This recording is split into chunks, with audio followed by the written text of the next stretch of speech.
అప్పుడు ఆయన బాప్తిస్మమిచ్చు యోహాను గూర్చి తమతో చెప్పినని శిష్యులు గ్రహించిరి అని ఉంది.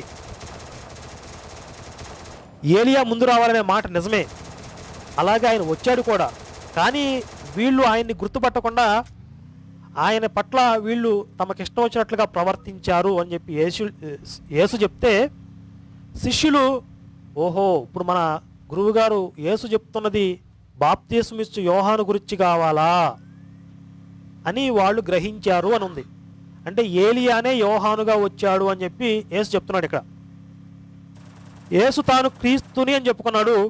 అయితే క్రీస్తు కన్నా ముందు ఏలియా రావాలని అందరూ చెప్తున్నారు కదా అని శిష్యులు అడిగినప్పుడు తనకంటే ముందుగా వచ్చిన యోహానును చూపించి ఈ యోహానే ఏలియా అని చెప్పాడు.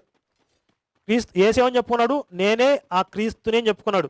మరి నువ్వు క్రీస్తు అయితే నీకన్నా ముందు ఏలియా రావాలి కదా, మరి ఏలియా ఎక్కడా